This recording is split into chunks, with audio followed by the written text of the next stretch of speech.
a new translation by Stephanie Daly from Oxford World's Classics. We're in the final story of the book called Erra and Ishum. And we have about maybe 20 pages, 30 pages left.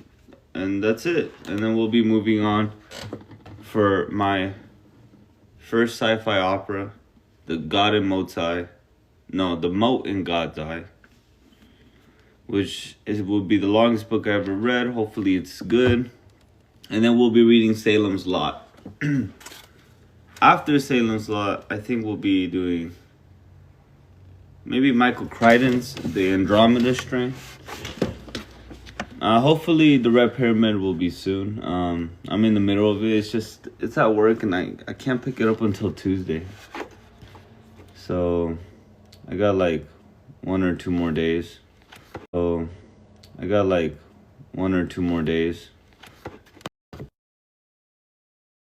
Tomorrow, actually. So maybe I can start my sci-fi opera today, and then I could continue the Red Pyramid, maybe finish it this week.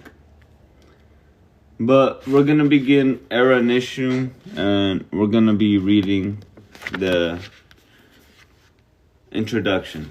In the extant text known to us at present, Erra and Ishum may date no earlier than the 8th century BC, but it almost certainly incorporates older elements.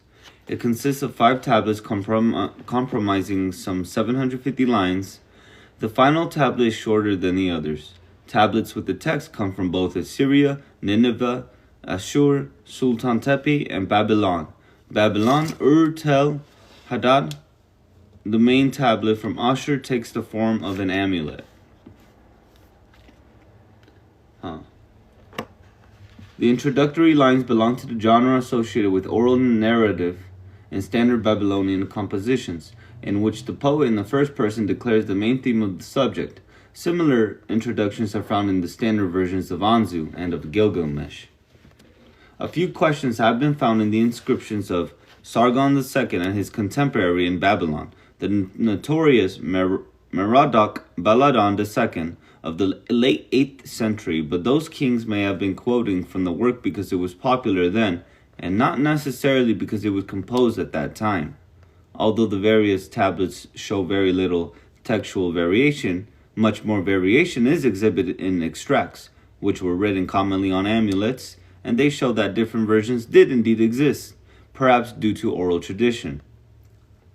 Certain evidence of older associations have been noted, particularly with reference to the Sutians, traditionally nomadic enemies who damaged Babylonian cities in the 11th century BC, but they may have been incorporated deliberately to lend an air of antiquity and thus authority to the poem. Such a possibility is reinforced by an apparent element of pseudo-prophecy, which is expressed in Tablet 4 when Erra proclaims, "But afterwards a man of Akkad shall rise up." So a date in the 9th or 8th century BC seems likely. Erra and Ishum are quite similarly depicted in the Crown Prince's vision of the Netherworld, which was probably composed in the early 7th century BC.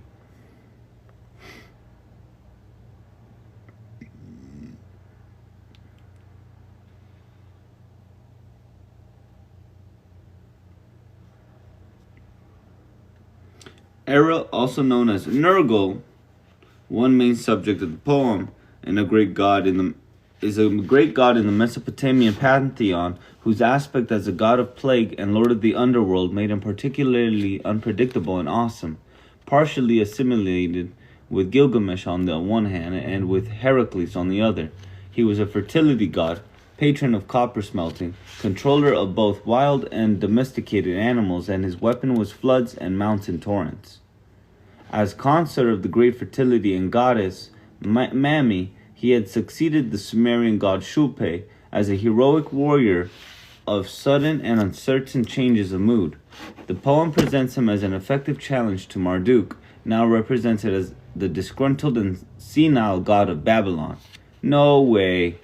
The other main subject of the poem is Ishum, whose essential nature as god of fire and as leader in battle is tempered by his skill as a wise counselor and cunning placater of Erra.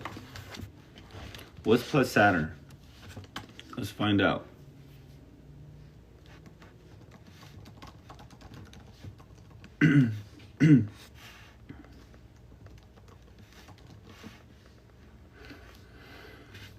To soothe or mollify, especially by concessions, appease, placater.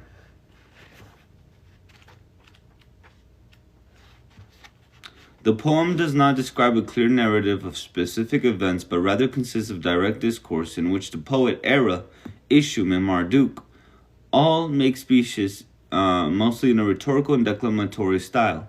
War threatens Babylonia because of Marduk's impotence and Erra's aggression, but total disaster is narrowly averted thanks to the soothing flattery of Erra by Ishum. There is no real enemy, no rivalry, no dangers faced and overcome, no failure. An element of ridicule and satire spices the characterization of both Erra and Marduk. Possibly the poem shows features of ritual drama. The poet speaks to the gods, who are sometimes addressed in the second person, sometimes he speaks for them in the first person, at other times the narrative is in the third person. At times, direct speech is given without preamble as in the Epic of Creation. At times, an epic type of formulaic introduction to direct speech is given in full. Thus, the composition may offer information on the ancestry of true drama, which is thought to have risen in Greece from a dithyrambic chorus that began a dialogue in which a single actor played the god.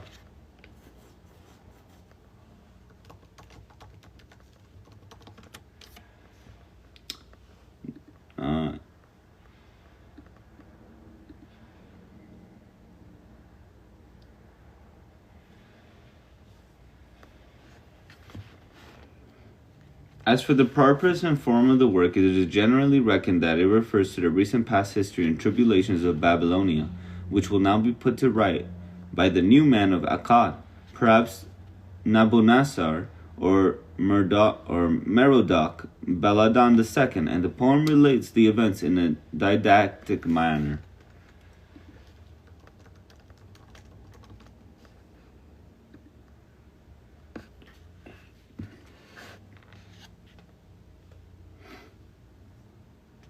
The ending of the work and its use in extracts on amulets makes it clear that certain passages serve to ward off danger and illness. There is no clear evidence that the poem was used in the cult in specific circumstances, and there is no reason to connect its author with worship of Erra, whose main cult center at Kuthu plays no part in the poem. The ending of the poem is unusual, for the scribe is named as Kapti Ilani Marduk of the Dabibi clan, a family first attested around 765 BC and associated with high temple office in both Babylon and Uruk. A dream is the express source of his inspiration. In the final lines, Erra in the first person exhorts the people to praise himself. Erra and Ishum. Tablet number 1.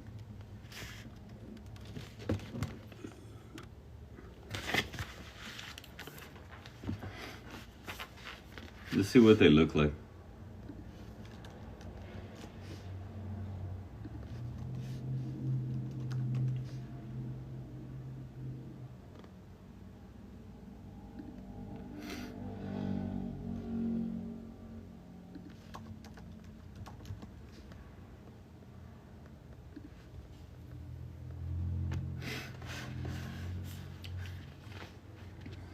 I sing of the song of the king and of all populated lands, creator of the world, of Hender Sanga Elil's heir, holder of the lofty scepter, herder of the black-headed people, shepherd of populations, of Ishum, pious slaughterer whose hands are adept at carrying his furious weapons, and making his fierce axes flash.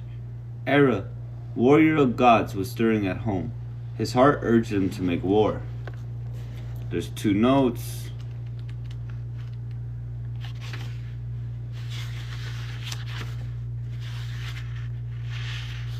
Notes to Erra and Ishum. Although an epic formula to introduce dialect speech is sometimes used, many of the speeches in this work occur abruptly. In some cases, especially where there are breaks in the text, the precise points at which a speech begins and ends are not certain. Number 1. The opening lines are modeled on the opening of Anzu. Some commentators would restore the name of Marduk or of Erra Nergal at the end of the line, but it is very doubtful whether there is a lacuna at the ends of lines 1 or 2, and Hender Sangha is definitely a name for Ishum. What's lacuna? An unfilled space or gap or interval. Therefore, I have followed Edzund Ria SV Era. The prologue, like the epilogue, is addressed to Ishum and Erra. The epilogue shows that Erra and Nergal are the two names for the one god. Number 2. Usually vocabulary for the phrase fierce axis is also found in the letter describing Sargon's 8th campaign, line 122. He spoke to his weapons. Rub yourselves with deadly poison. To the Sabiti, unrivaled warrior, arm yourselves with your weapons. He said to Ishum, I shall go out into the open country. You will be the torch, people can see your light. You are to march in front and the gods will follow you. You are the sword that slaughters. Note number 3. The second person addresses, only briefly maintained, perhaps implies that the dialogue within the poem was a hymn sung around a statue of Ishum. O Erra, rise up and in overwhelming the land. How happy your mood, how joyous your heart.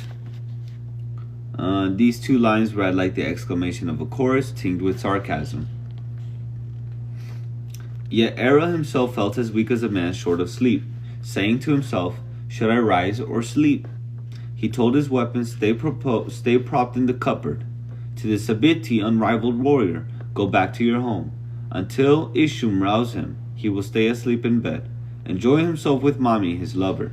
For he is Engidudu, lord who prowls by night, leader of princes, who leads on youths and girls in peace and makes night as bright as day. Different is the divine nature of the Sabiti, unrivaled warrior. Their birth was strange and full of terrible portents. Anyone who sees them is smitten with terror, for their breath is lethal. People are petrified and cannot approach them. Literally him, the Sabetis, the seven gods, can be regarded both as a singular and as a plural deity. Ishum is the door bolted before them. When Anu, king of the gods, impregnated earth, she bore the seven gods for him, and he named them Sabiti. When they stood before him, he decreed their destiny. He summoned the first and gave him orders. Whatever you band together and march out, you shall have no rival. Reading Tenediru from Ederu means band together. He spoke to the second, ignite like Gerba and blaze like a flame. He said to the third, you must put on the face of a lion so that anyone seeing you will crumble in terror. He spoke to the fourth, let the mountain flee before the ones who bear your fierce weapons. Cagni translated, be razed to the ground rather than flee. So let the mountain raise to the ground before the ones who bears your fierce weapons. He ordered the fifth, blow like the wind and seek out the rim of the world. He commanded the sixth, go through above and below and do not spare anyone. The seventh he filled with dragon's venom and lay low living things. When Anu had decreed the destinies of all the Sabiti, he gave them to Erra, warrior of the gods. Let them march at your side. Whenever the hubbub of settled people becomes unbearable to you, and you want to wreak destruction, to kick off the black-headed peoples and lay low Shakan's cattle, these shall act as your fierce weapons and march at your side. This speech echoes Atrahasis' tablet 1 through 2, in which the gods recommend that overpopulation be curbed by plague, although the idea comes from Elil and not Anu in the version known to us. Black-headed people is Note 41 in the Epic of Creation,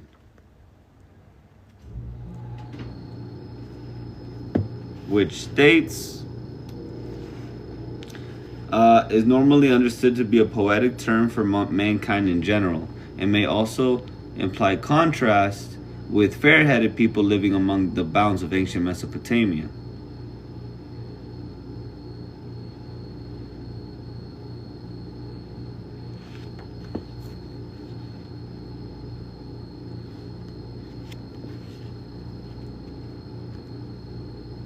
Another use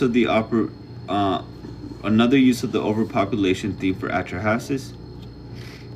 Alright, let's go back.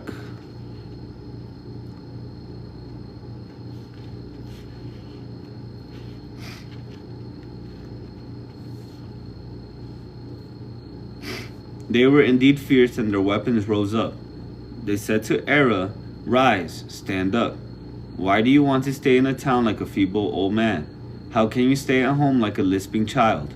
Are we to eat women's bread like one who has never marched on the battlefield?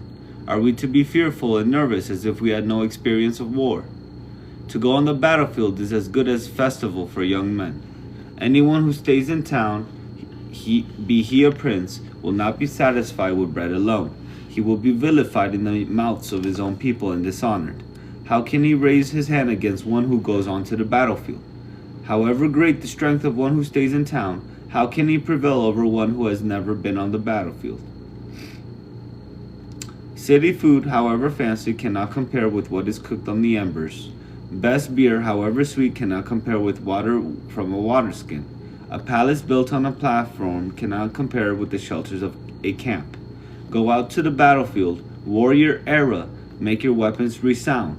Make your noise so loud that those above and below quake, so that the Igigi hear and glorify your name, so that the Anunnaki hear and fear your word, so that the gods hear and submit to your yoke, so that kings hear and kneel beneath you, so that countries hear and bring you their tribute, so that demons hear and avoid you, so that the powerful hear and bite their lips, so that the mountain peaks hear and bow their heads in terror, so that the rolling seas hear and are stirred up and destroy their produce, so that the tree trunks are locked in a mighty grove, so that the reeds of an impenetrable reed bed are cut down, so that the people are frightened into controlling their noise, so that the cattle tremble and turn to clay, so that the gods your fathers see and praise your valor. Warrior Erra, why did you abandon the battlefield and stay in town? Wow, he's killing him. Ever Shakan's cattle, even Shakan's cattle and wild beasts despise us. What's Shakan? Is that in the glossary? The god of cattle, maybe?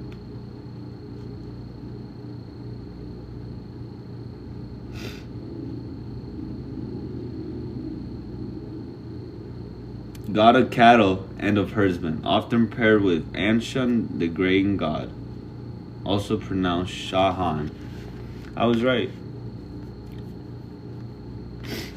What's note number 10? Another use of the overpopulation theme, okay. Warrior Erra, we must tell you, and our words will surely be harsh for you. As long as the whole land is too much for us, surely you will listen to our words. Do a favor for the Anunnaki who love silence. Sleep no longer pours over the Anunnaki because of people's noise. Cattle are trampling down the pasture land, the life of the country. The farmer weeps bitterly over his yield. The lion and the wolf lay low Shakan's cattle. The shepherd prays for you for his sheep. He cannot sleep by day nor by night. And we, who know the mountain passes, we have quite forgotten the road.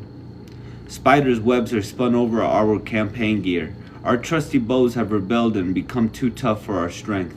The points of our sharp arrows are blunt. Our daggers are corroded with verdigris for lack of butchery. Warrior Erra, listen to them. The speech which the Sabiti made was as pleasing to him as the best oil. He made his voice heard and spoke to Ishum.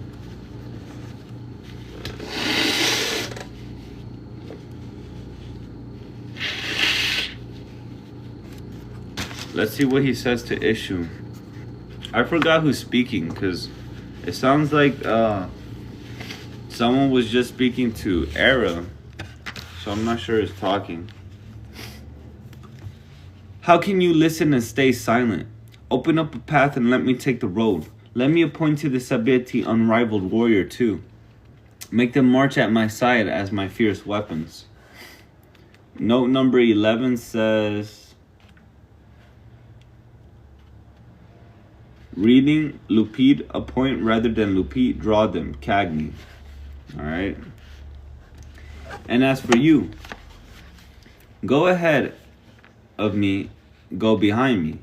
When Ishum heard this, he made his voice heard and spoke to the warrior Erra. Lord Erra, why have you planned evil for the gods? You have plotted to overthrow your countries and to destroy their people, but will you not turn back?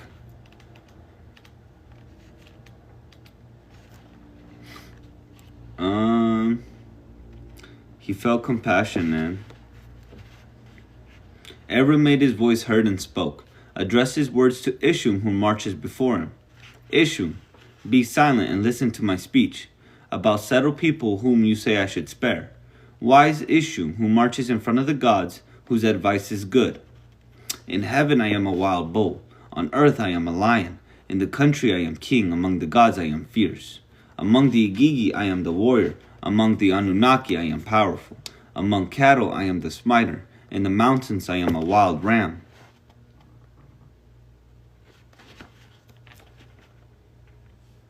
In the reed thicket I am Gera, in the groove grove I am the Magsaru axe. In the course of a campaign I am the standard. I blow like the wind, I rumble like Adad. I can see the rim of everything like Shamash. I go out to the battlefield and I am a wild sheep. I go into sheepfolds and make my dwelling there. All the other gods are afraid of battle, so that the black-headed people despise them. But I, because they no longer fear my name, and since Prince Marduk has neglected his word and does as he pleases, I shall make Prince Marduk angry, and I shall summon him from his dwelling, and I shall overwhelm his people. Warrior Erra set his face towards Shuana, city of the king of gods. He entered Esagila, palace of heaven and earth, and stood in front of him, Marduk. He made his voice heard and spoke to the king of the gods.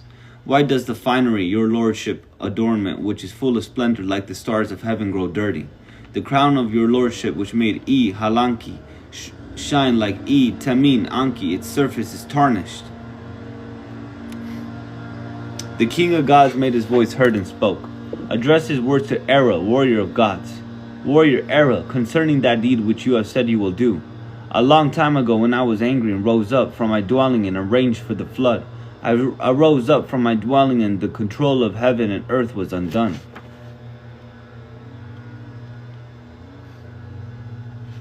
Yeah, that's weird. Marduk says he did the flood, but when you read the flood, it was actually Elil's idea. And I don't think Elil is Marduk.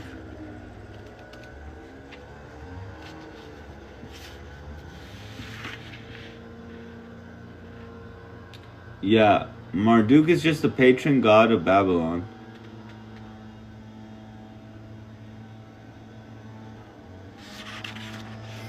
And Elil is literally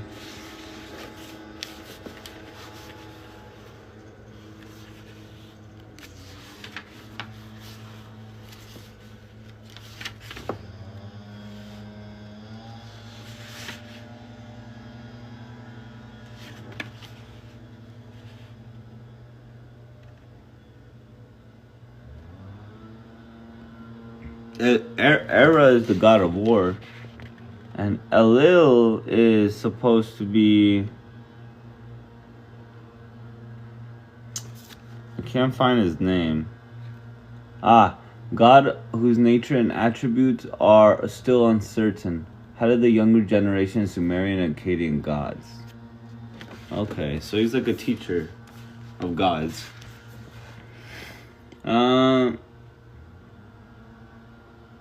The king of gods made his voice heard and spoke, addressed his words to Erra, warrior of gods. Warrior Erra. Okay, I reread that. The very heavens I made to tremble, the positions of the stars of heaven changed, and I did not return them to their places. Even Erkala quaked. The furrow's yield diminished, and forever after it was hard to extract a yield. Erkala is, let's see who Erkala was.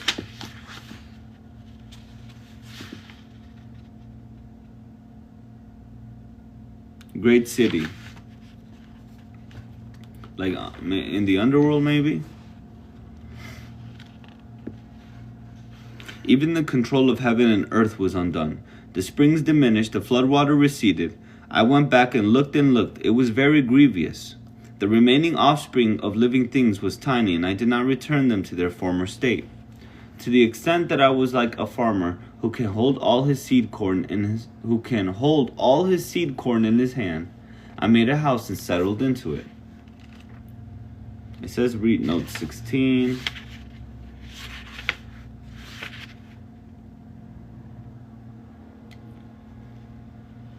Like a plow. So he holds the seed in his hands like a plowman. As for the finery which had been pushed aside by the flood, its surface dulled, I directed Erra to make my features radiant and to cleanse my robes.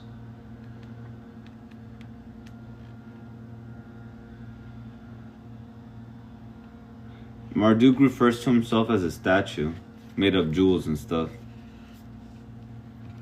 When he had made the finery bright and finished the work, I put on my crown of lordship and went back to my place. My features were splendid and my gaze was awesome. As for the people who were left from the flood and saw the results of my action, should I raise my weapons and destroy the remnant? And I think the remnant means, should you raise your weapons, the line may equally be taken as an affirmative statement, not as interrogative. I made those original craftsmen go down to the Apsu, and I said they were not to come back up.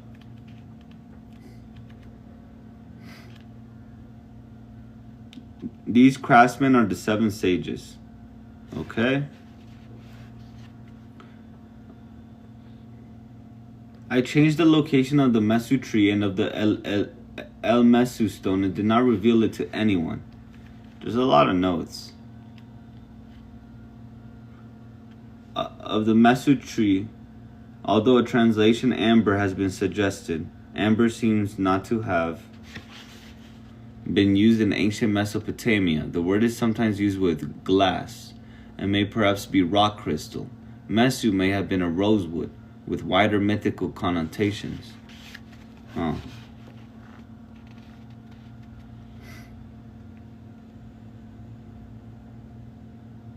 Now, concerning that deed which you have said you will do, warrior Erra, where is the Mesu wood, the flesh of the gods, the proper insignia of the king of the world, the pure timber, tall youth who is made into the Lord, whose roots reach down into the vast ocean, although 100 miles of water to the base of Aralu, whose top not above rests on the heaven of Anu.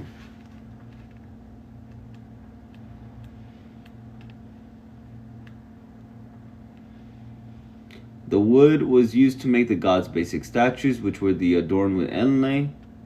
What's inlay?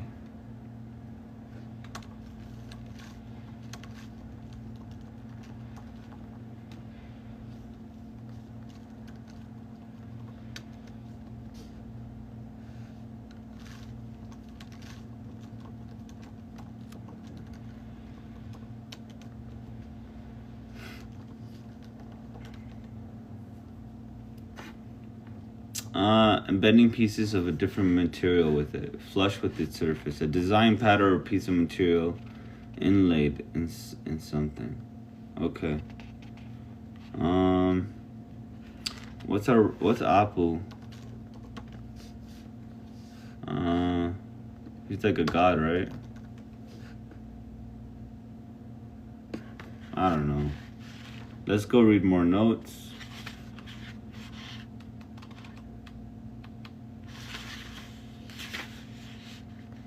This is upon on Mesa's logographic value for Etlu, youth, and Mesu timber. The same pun occurs in the late 3rd millennium poem known as Shulgi, King of Abundance. Literally 100 double hours. Okay. And then let's go see what Anu is in the glossary. I don't think Apsu, he's master of animals. Born in Hihi. Anu is the god of Uruk. And Aralu is hard. There's a lot. They all sound the same.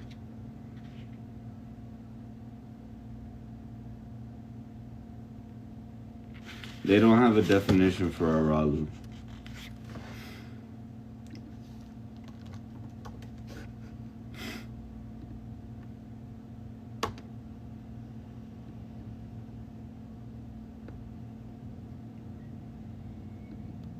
The ancient Babylonian world of the dead.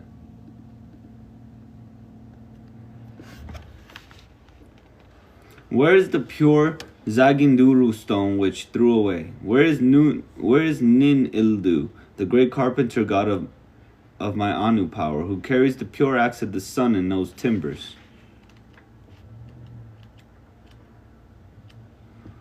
Literally 100 double hours. Okay. Who makes the night as radiant as day and makes people bow down beneath me? Where is Gushkin Banda, creator of God and man, whose hands are pure? Where is Ninagal, who carries the hammer and anvil, who chews hard copper like hide and manufactures tools?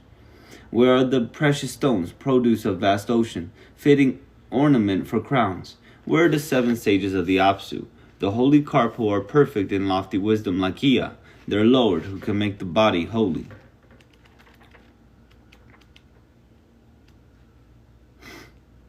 A blue stone, possibly top quality lapis lazuli. When a divine statue was made or repaired, rituals known as washing the mouth and opening the mouth were carried out with incantations. Ea's specialty to bring the statue to life in an inscription of Isarhaddon, the newly fashioned statues, entered the city with rituals by sages with washing the mouth and opening the mouth. The warrior Erra listened to him as he stood there. He made his voice heard and spoke to Prince Marduk. The holy Elemesu stood.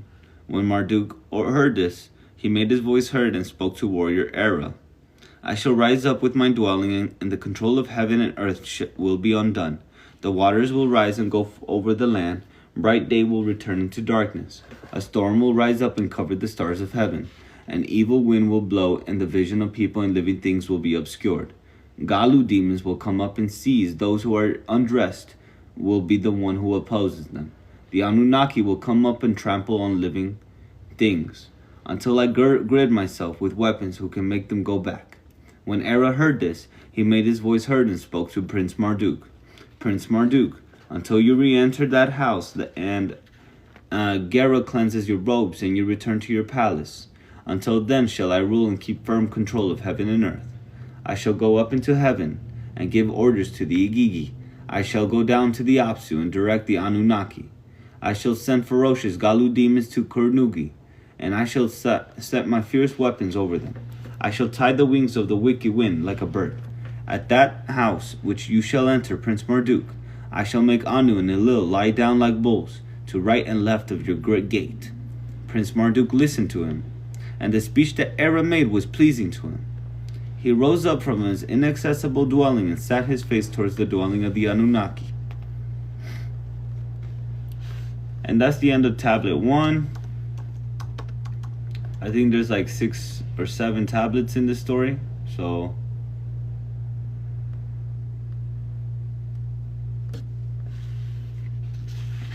let's continue. Tablet 2. He rose up from his inaccessible dwelling and set his face towards the dwelling of the Anunnaki. He entered and stood before them, discarded his radiance and let his rays fall.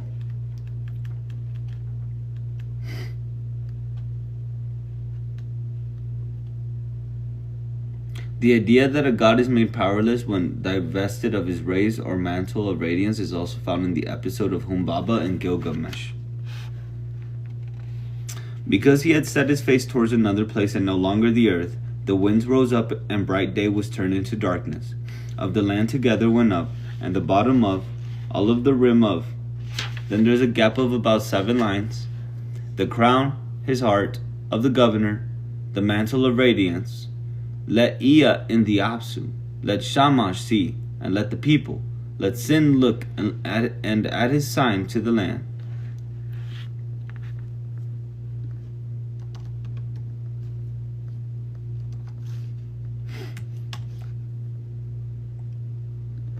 Ea is like the god of water.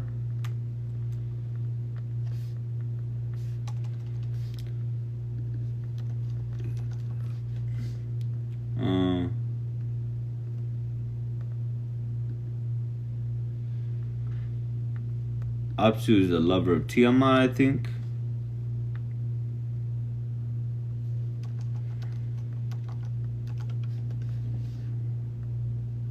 And Shamash is the sun god.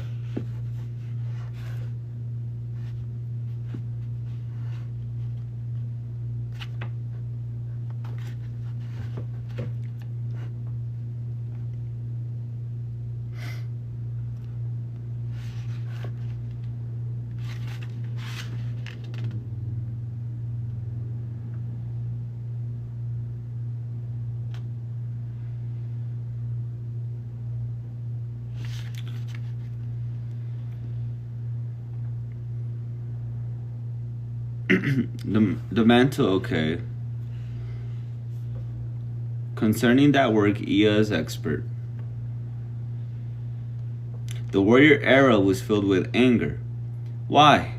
Because of foam on the surface of water did Marduk give the of mankind whom I myself created to bring promptly the Taklimu offerings of the Anunnaki. At the wrong time, he plotted evil to devastate the land, to destroy people. Ea Sharu considered, and then he said, now it was Prince Marduk who rose up, who told those craftsmen that they were not to come back up. Statues of them, which I made among the people, for his great divinity, which no god does and approaches. He gave to the craftsmen a generous heart, and ed their base.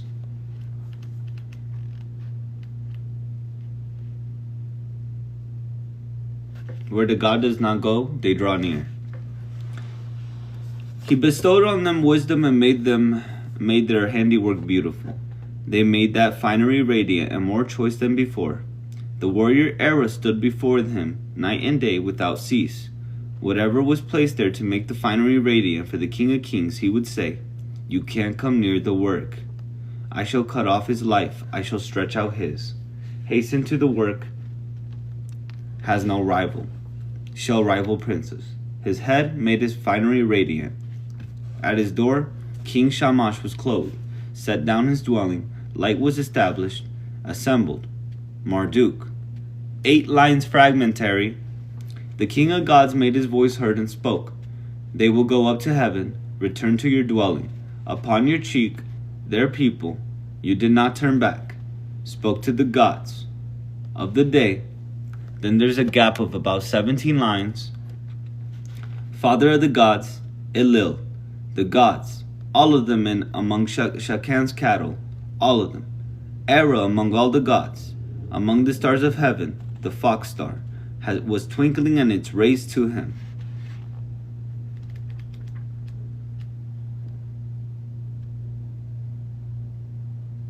The fox star was equated with Erra. That's cool. The stars of all the gods were dazzling, because they were angry with each other, and Prince Marduk put the star of Erra is twinkling and carries rays of Anunitu. His mantle of radiance will be activated and all the people will perish.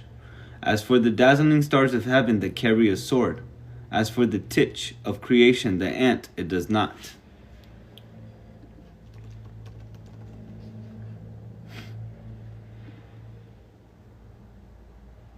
A titch is like a small person.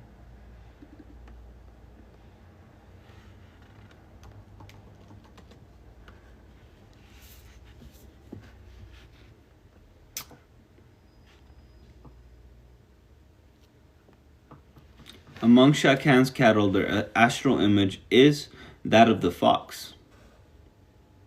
Endowed with strength, a fierce lion, Elil is the father of populations, and he has made the final decision. Inina replied from the gods' assembly, gave advice, addressed her words to Anu and Dagon. Pay attention, all of you. Go into your private quarters. Cover your lips. Did you not smell the cut, renew offering, in the presence of Prince Marduk, nor give advice, nor beseech him? Until the time is fulfilled, the hour is past. The word Marduk spoke is like a mountain where trees grow. He does not change it. Erra. Then there's a gap of about 4 lines. Ishtar went, and they entered the private quarters. She urged Erra, but he would not agree. Ishum made his voice heard and spoke, addressed his words to Inina.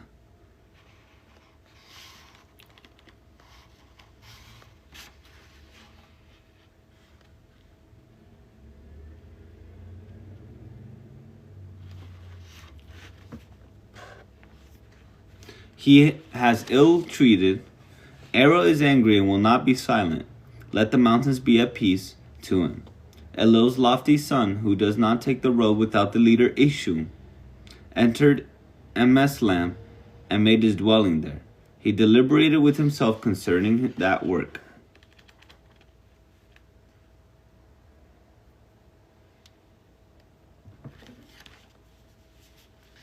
But his heart, it gave him no reply. He asked himself, how can you sit still?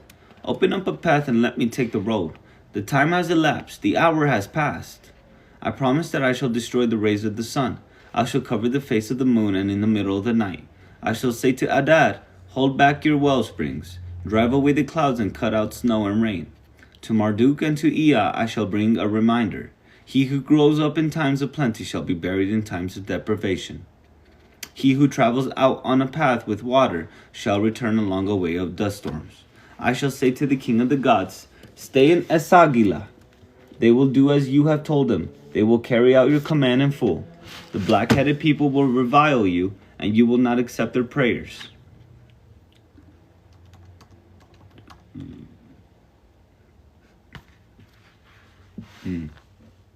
I did not know that was gonna mean that. I shall finish off the land and count it as ruins. I shall devastate cities and make of them a wilderness. I shall destroy mountains and fell their cattle. I shall stir up oceans and destroy their produce.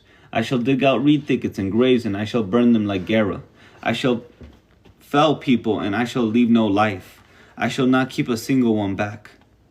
I shall not leave out any cattle, any of the cattle of Shakan, nor any wild beasts whatsoever. From city to city I shall seize the one who governs. A son will not ask after the health of his father, nor the father of his son. A mother will happily plot harm for her daughter. I shall let a barbarian enter a god's shrine where evil men should not go. I shall let a rogue sit down in the dwelling of princes. I shall let a wild beast of enter cult centers. I shall stop anyone entering any city which he encounters. I shall let wild beasts of the mountains go down into cities. I shall devastate public places wherever people tread. I shall let wild beasts of the countryside which are not come into the public square. I shall let a bad omen occur to devastate a city. I shall let the demon, supporter of evil, enter the god's inaccessible dwelling. I shall devastate the royal palace and make it into a ruin. I shall cut off the noise of mankind and deprive them of joy. Like fire where there was once peace, I shall let evil enter. He would pay attention to nobody. And that's the end of tablet 2. He did not seem happy at all. He seemed pretty upset.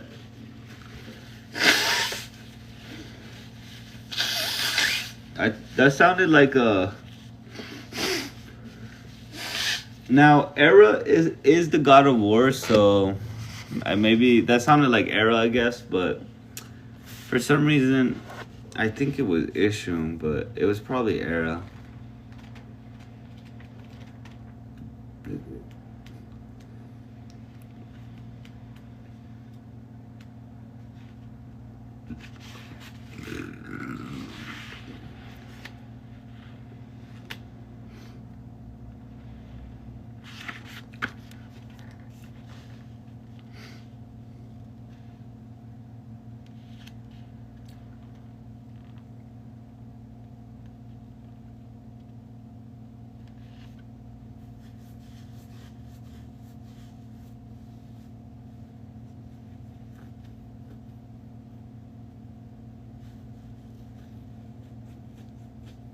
I don't know who's talking. But that was cool. Very redundant. Yeah, we get it. You're gonna mess us up. Tablet 3. He would pay attention to nobody. The words of caution that they spoke. Lions. 2. I shall make them take, and I shall shorten their lifetime. I shall sever the life of the just man who takes on paternal responsibility. I shall set up at the head the wicked man who cuts off life. I shall change the minds of people so that the father will not listen to the son. The daughter will speak words of rejection to the mother. I shall make their words wicked, and they will forget their God. Will speak great insolence to their goddess. I shall muster the bandit and cut off the hideaway. They will plunder each other's property in the city center. The lion and the wolf will fell Shakon's cattle. I shall cause to rage, and he will cut off offspring. I shall deprive the nurse of the baby's cry and toddler's prattle. I shall make Alala leave the pasture. Shepherd and herdsman will forget the shelter. I shall cut off the garment from a man's body, and I shall make the young man walk naked in the city square. I shall make the young man go into the earth unshrouded. The young man, his supply of sacrificial sheep, will be interrupted and endanger his own life. The prince, his supply of lambs, will become too scarce to obtain oracles from Shamash.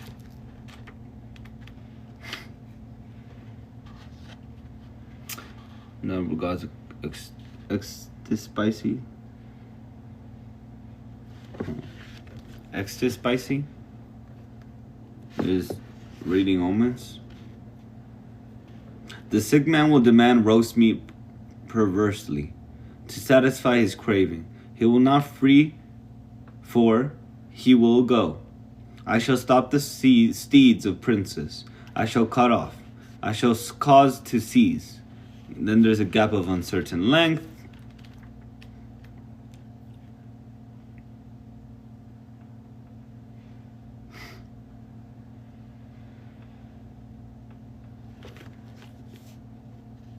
Rain, evil winds.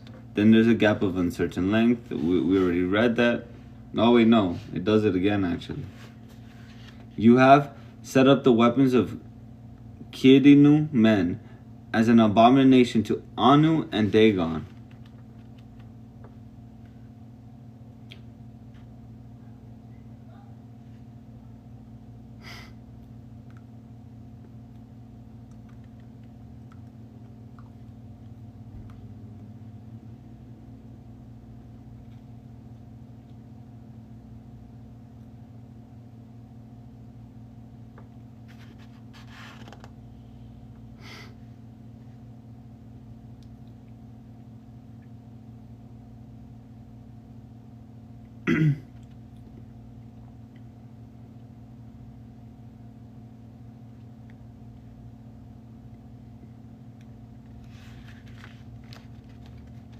You have made their blood flow like water in the drains of public squares.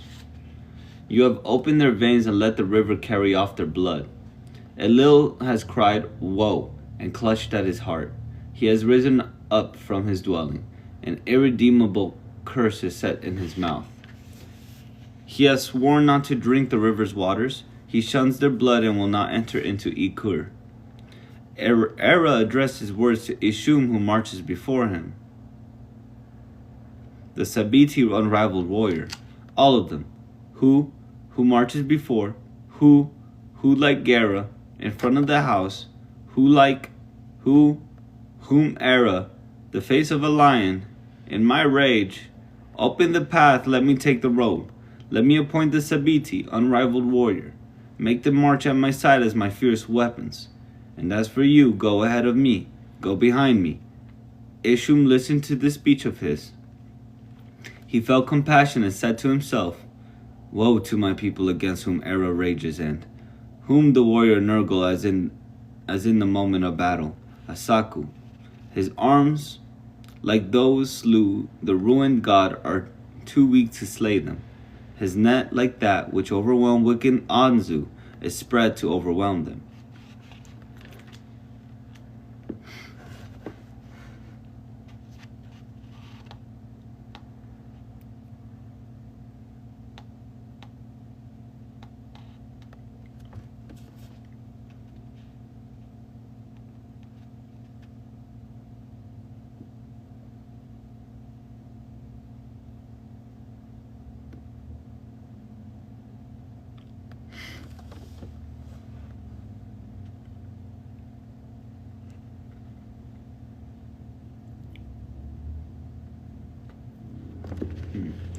The text might be corrupt. Ishum made his voice heard and spoke, addressed his words to the warrior Erra.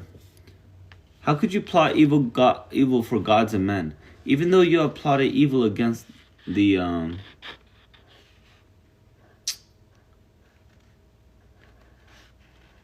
black-headed people? Will you not turn back? Erra made his voice heard and spoke, addressed his words to Ishum, who marches before him.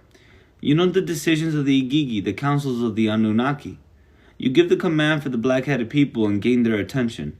How can you speak like one who is ignorant?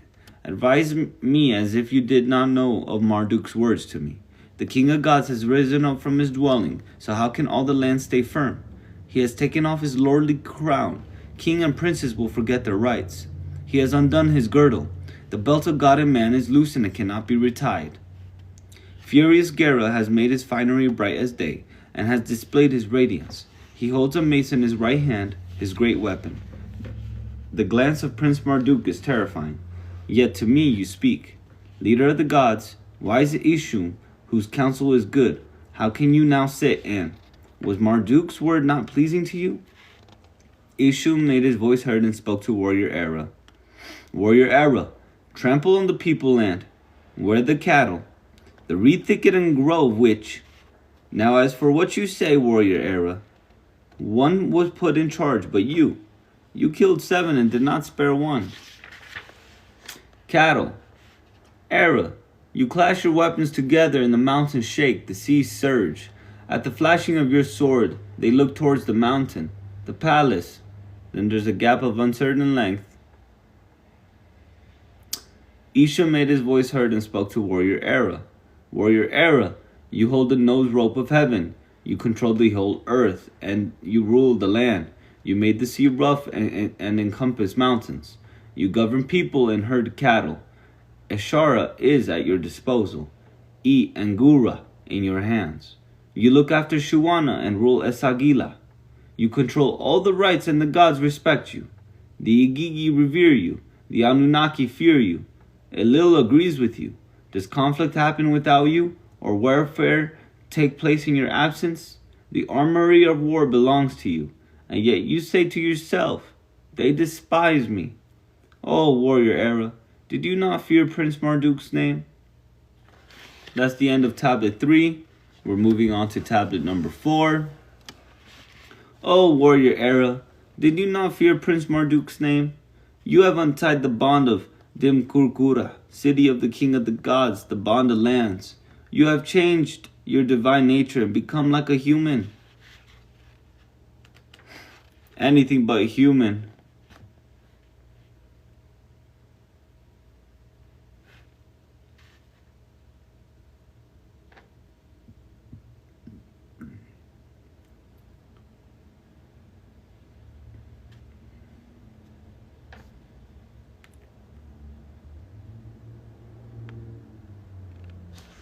Who's Heracles?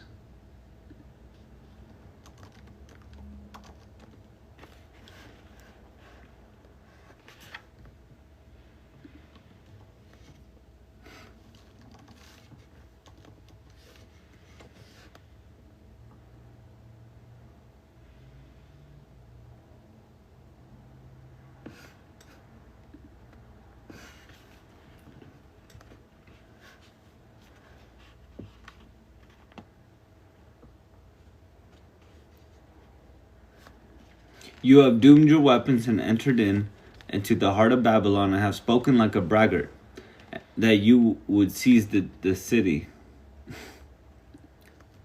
I've never heard of braggart. Braggart. The sons of Babylon who have none to take charge of them, like reeds in a reed thicket, have all gathered about you. He who is ignorant of weapons is unsheathing his dagger. He who is ignorant of bows is stringing his bow. He who is ignorant of battle is making war. He who is ignorant of wings is flying like a bird. The weakling covers the master of force. The fatty is overtaking the sprinter.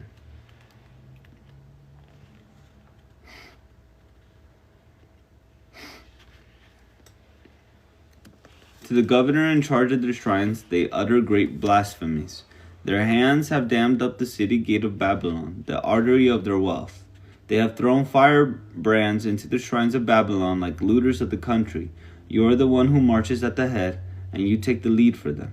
You press down arrows upon Inger Elil until he says, "Woe is me."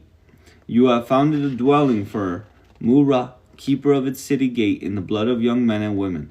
You are the decoy for the inhabitants of Babylon, and they are the bird. You ensnared them in your net and caught and destroyed them, warrior Erra. You left the city and went off elsewhere. You put on the face of a lion and entered the palace. The army saw you and donned their weapons.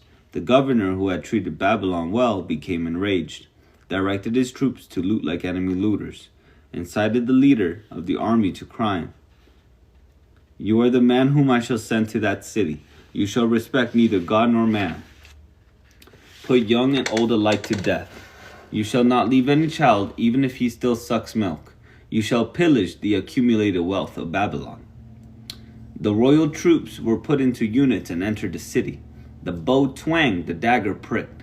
You set up the weapons of Kidenu, meant as an abomination to Anu and Dagon. You have made their blood flow like water in the drains of public squares. You have opened their veins and let the river carry off their blood. The great Lord Marduk saw and cried, "Woe!" and clutched at his heart. An irredeemable curse is set in his mouth. He has sworn not to drink the river's waters. He shuns their blood and will not enter into Esagila. Woe to Babylon, which I made as lofty as a date palm's crown, but the wind shriveled it. Woe to Babylon, which I filled with seeds like a pine cone, but whose abundance I did not bring to fruition. Woe to Babylon, which I planted like a luxuriant orchard, but never tasted its fruit. Woe to Babylon, which I have thrown onto the neck of Anu like a cylinder seal of Elemesu stone. Woe to Babylon, which I have taken in my hands like the tablet of destinies, and will not deliver to anyone else. Then Prince Marduk spoke thus, which from time immemorial henceforth he would cross from the quays I shall cross on foot.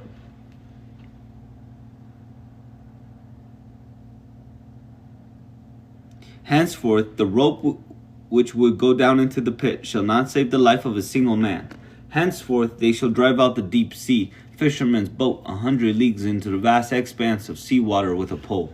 Even Sipar, the eternal city, which the Lord of lands did not allow the flood to overwhelm, because it was so dear to him.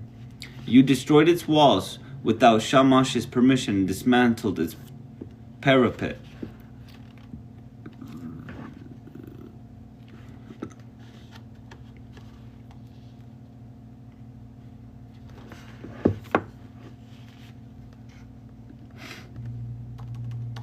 Is this a true, I don't know what's going on.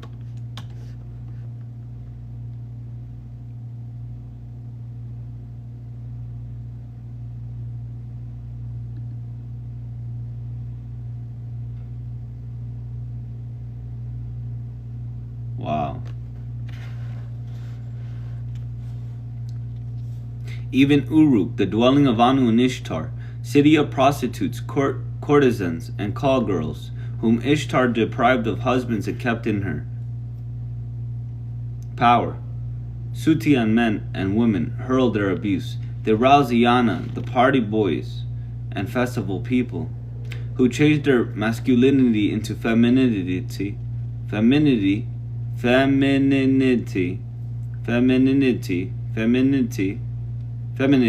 you go.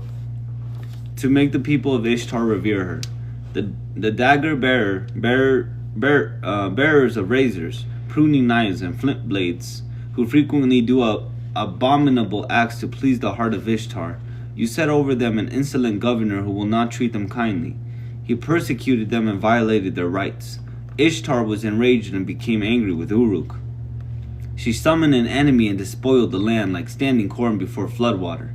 The inhabitants of Parseh would not cease ritual, wailing because of Uga, which had been contaminated. The enemy whom you had summoned would not agree to stop. Ongol replied, "You have made the city of Dur into a wilderness. You have snapped the people within it like reeds. Like scum on the surface of water you have stopped their hubbub. And you did not spare me. You delivered me up to the Sutians." The Sutians were traditional enemies of Assyria and had raided Dur, Dnieper, and Parsay in the 11th century. They are attested again on the fringes of Babylonia in the 8th century and early 7th centuries. Sargon II, the late 8th century, claimed to have driven Sutian bandits from Babylonian countryside.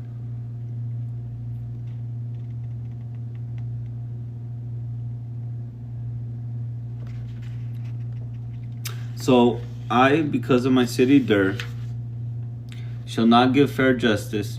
I shall not make decisions for the land. I shall not give any orders, nor will I open my ear. The people abandoned justice and took to atrocities. They deserted righteousness and planned wickedness. I made the 7 winds rise up against the one country.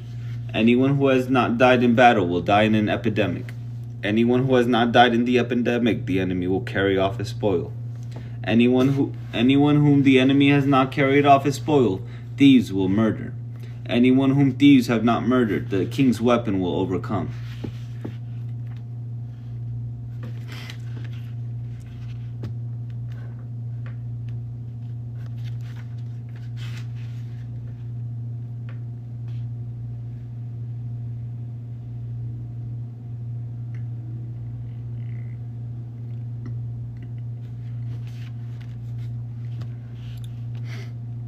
Anyone whom the king's weapon has not overcome, a prince will fell. Anyone whom a prince did not fell, Adad will wash away. Anyone whom Adad has not washed away, Shamash will parch. Like die of thirst? Like take away. Anyone who goes out onto the land, the wind will infect. Anyone who enters his own home, the croucher will hit. Anyone who goes up into the heights will die of thirst. Anyone who goes down into the depths will die by water. For you encompass the heights and the depths alike. The city governor will say thus to his mother, would that I had been obstructed in your womb on the day you bore me. Would that my life had ended and that we had died together, because you delivered me to a city whose walls were to be demolished. Its people treated like cattle, their God turned smiter, and because his net is of such fine mesh, even picked men could not draw their swords, but died by the sword.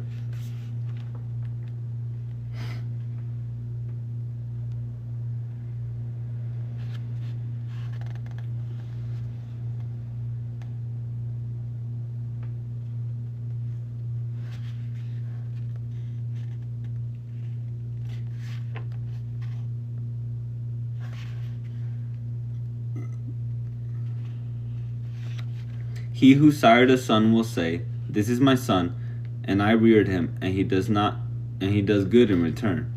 Yet shall I put the son to death, and his father shall bury him. Afterwards I shall put the father to death, and he shall have nobody to bury him. He who builds a house and says, this is my home, I have built it, and I shall find peace within it. And when fate carries me off, I shall rest there forever.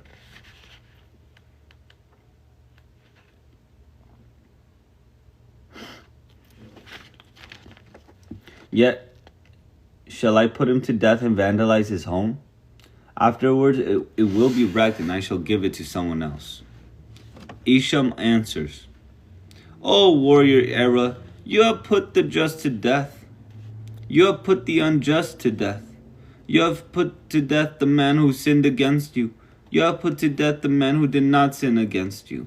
You have put to death the end priest who made taklimu offerings promptly. You have put to death the courtier who served the king. You have put old men to death on the porch. You have put young girls to death in their bedrooms. Yet you will not rest at all. Yet you say to yourself, they despise me. Yet this is what you tell yourself, warrior Erra, I shall smite the strong and terrify the weak. I shall murder the leader of the army and rout the army. I shall ruin the shrine on top of the temple tower and the walls' carnellations, and destroy the city's vitality.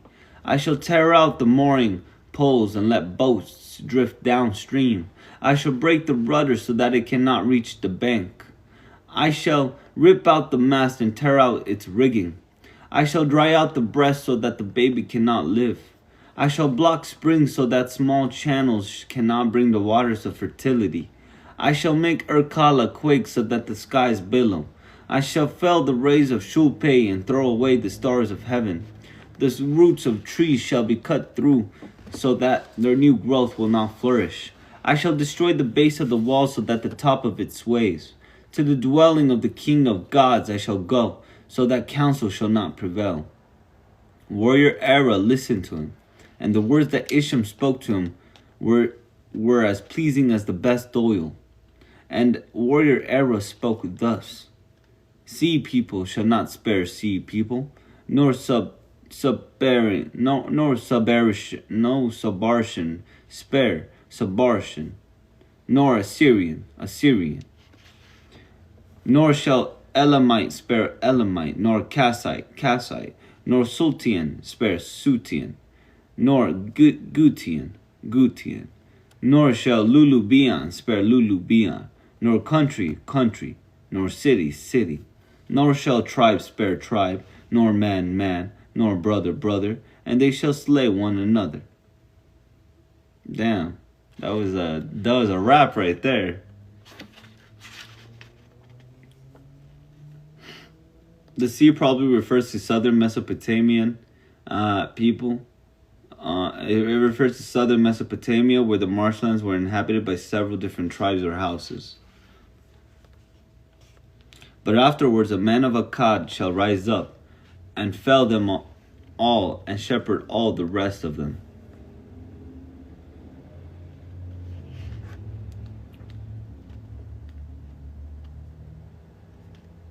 Man of Akkad probably refers to urban Babylonian as opposed to a nomad or a foreigner. This line indicates that there is an important element of pseudo-prophecy in the epic. Warrior Erra addresses words to Ishum, who marches before him. Go, Ishum, take full discretion for the words you spoke. Ishum set his face towards the mountain Hihi.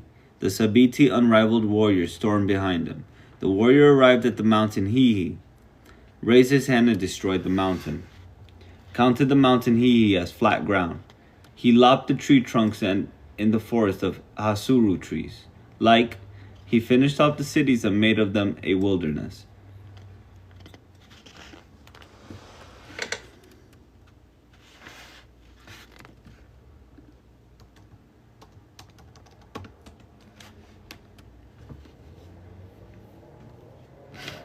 What's a cypress?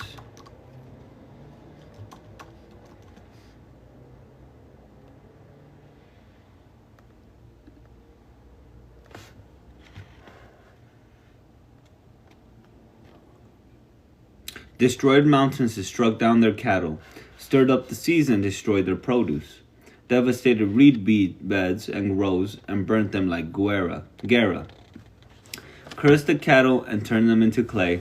When Erra had rested and settled in his dwelling. Tablet number 5. I believe is the last one.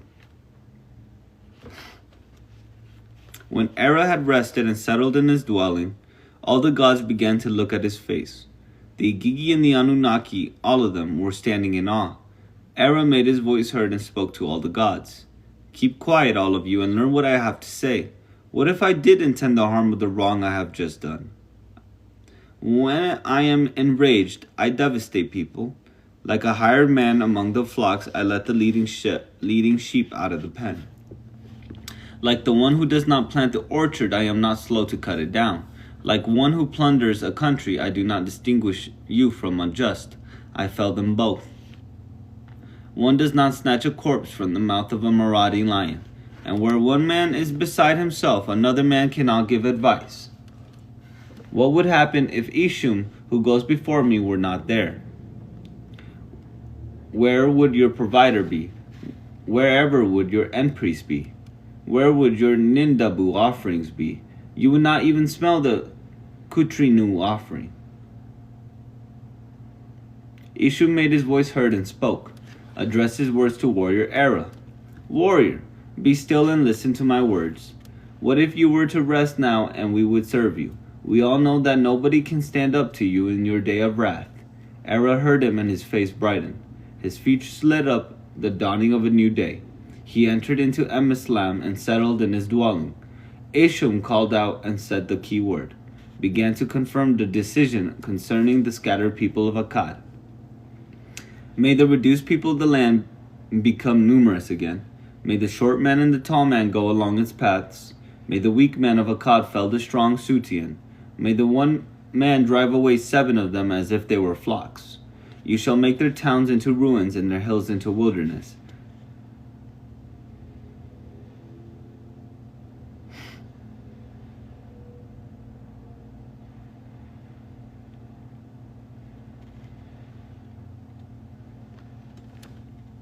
You shall bring them heavy spoils into Shuana.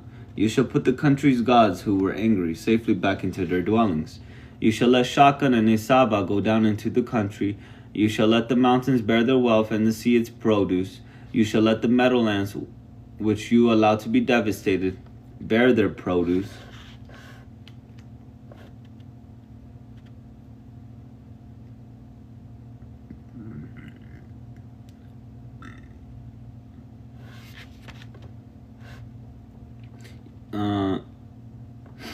Then let the governors of all the cities, every one of them, haul their heavy tribute into Shuana.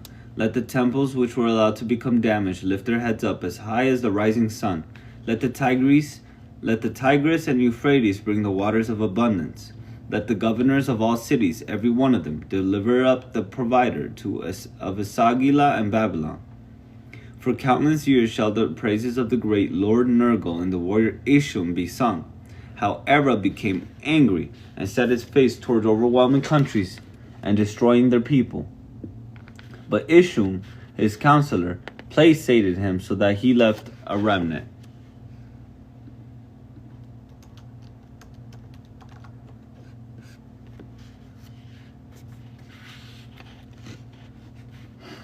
The one who put together the composition about him was Kapti Ilani Marduk, son of Dabibi.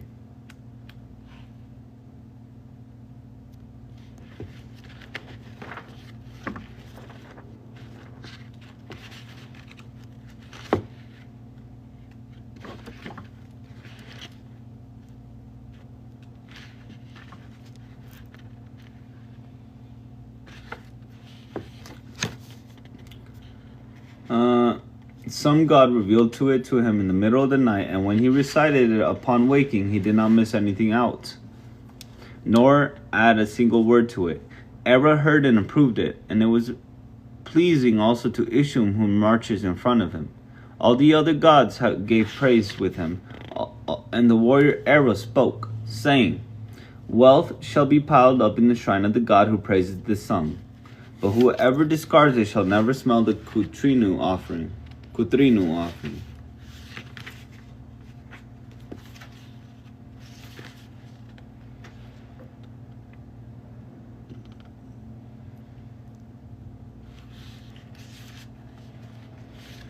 The king who magnifies my name shall rule the world. The prince who recites the praise of my valiant deeds shall have no rival. The musician who sings it shall not die in an epidemic. The words of it will favor with kings and princes. The scribe who learns it will survive even in enemy country and will be honored in his own. In the shrine of craftsmen where they ever proclaim my name, I shall make them wise. In the house where this tablet is placed, even if Erra becomes angry in the Sabiti storm, the sword of judgment shall not come near him, but peace is ordained for him. Let this song endure forever, let it last for eternity. Let all countries listen to it and praise my valor. Let settled people see and magnify my name. 5th tablet, series Erra. I, Ashurbanipal, great king, mighty king, king of the world, king of Assyria, son of Esarhaddon, king of Assyria, son of Sennacherib, king of Assyria, wrote, checked, and collated this tablet in the company of scholars, in accordance with clay tablets and wooden writing boards, exemplars from Assyria, Sumer, and Akkad, and put in my place for royal reading. Whoever erases my written name and writes his own name, may Nabu, the scribe of all, erase his name. They have so much passion in these stories, it's crazy.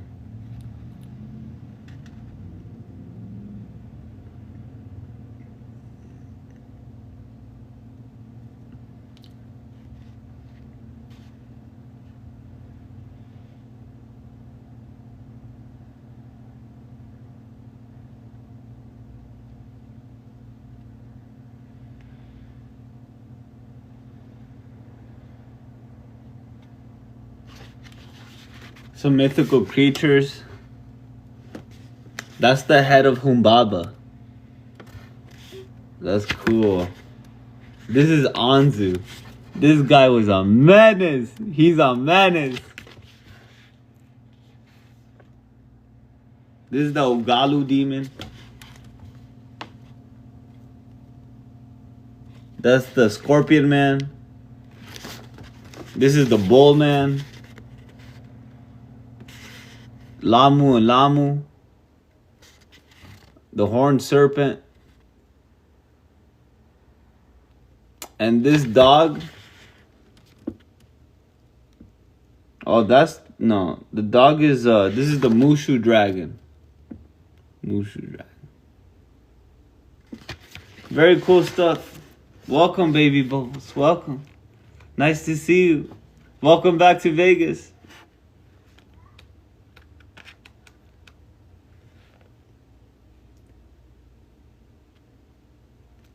All right. We just finished Myths from Mesopotamia. It's all over. This was a crazy read. It has Noah's Ark. Like, it has a flood myth older than Noah's Ark in here, which was very interesting. What do I rate the book? I give the book maybe a 4 out of 5. It was good. There was nothing wrong with it. The stories themselves, they're all 3 out of 5. All of them. They're all alright. It's just they're written so long ago. It's not my style of reading. It's not my style of writing. So it was a little hard to read. I don't know the gods, so I had to do research. But the book is a 4.5 out of 5. It's very, very fun book. If you're interested in learning about myths from Mesopotamia, you know, stuff like the Tale of Gilgamesh, I highly recommend this Oxford World's Classics edition from Mesopotamia. It includes the creation, the flood myth, Gilgamesh, Anzu, Dunu, the Nergal and Erishkigal, stories about hell. Yeah, it's good stuff. Good stuff. Now that that's over, we'll be moving on for a sci-fi opera, The Moat in God's Eye. This is gonna be the longest book I've ever read, so I hope it's good. The print seems alright. Alright. Thank you for joining my life. Hi, baby bubbles. It's so fun to see you again. You caught me literally at the last minute of the live, which is hilarious. But I love you. You're great. She's an amazing artist. Check out Baby Bubbles. She's a singer, a rapper. God bless everyone. I'll see you, my friend. Have a great night. Much love. Much love.